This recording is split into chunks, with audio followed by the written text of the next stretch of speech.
Imagine this. Things go really badly in the world and there's no more food for you. What exactly happens to the body when you stop eating? How long until you die?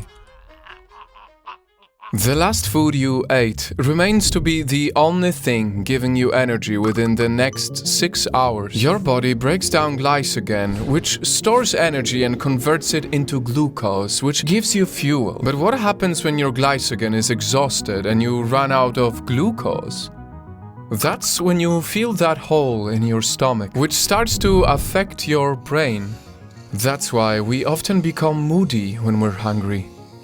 But you can't be moody. The world is in chaos. You cannot eat. Your body has to make up for the lack of glucose. And so it starts to get help from the amount of fat you have by breaking it down. Yes, your fat now becomes your main source of energy. By the time you reach 24 hours, you have possibly lost more than 2 pounds of weight. Only a day of not eating will stop your mouth from being able to produce saliva. And lack of saliva causes bacteria, fungi, dirt, and dead cells to accumulate inside your mouth. That's why you'll probably have a very unpleasant breath by this hour. But who cares? The world is ending and your breath is irrelevant. By the next day, you will feel even more abdominal pain. You haven't had food in the last 2 days. And that means your body has very little waste to get rid of.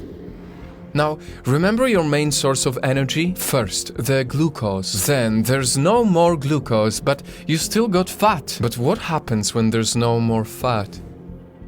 By the 3rd day, you enter full starvation mode. To survive, your brain decides to break down your body's own protein by destroying your muscle mass. Those proteins now become your main source of energy. Your body is actually cannibalizing your own system. It's now eating your own muscle tissues to survive. And those muscle tissues are your last reserves. No more glucose, no more fat, no more muscles. Your organs begin to shrink. Your temperature, your blood pressure, even your heart rate, they all start to drop. That's why you feel extremely tired all the time and you find it hard to move around.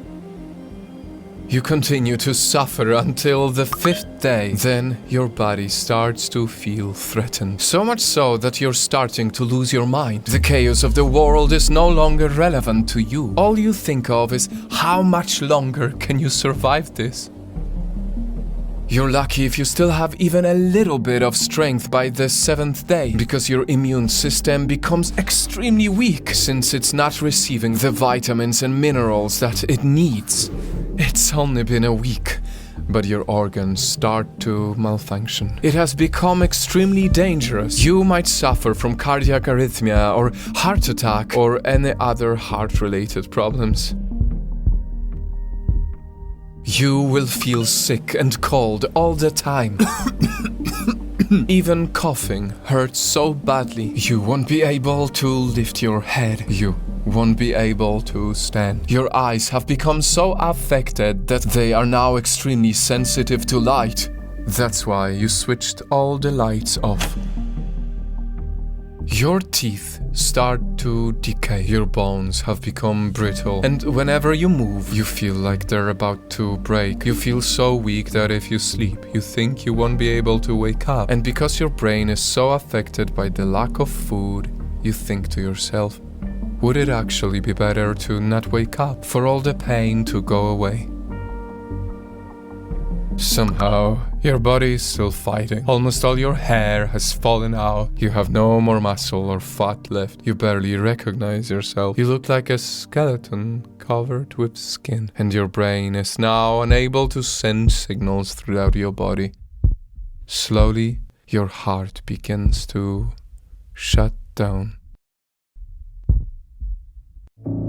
According to research, most humans die of starvation in 43 to 70 days. By now, your lifeless body looks more like an empty vessel. Your organs will soon stop working. You are dying. In your final moments, you look at yourself in the mirror and realize how lucky you were to have food on the table that you so often took for granted. How ignorant you were to overorder food only to later waste it. That's why When you wake up from this nightmare, on that morning, you are the most grateful you've ever been for simply having food on your table.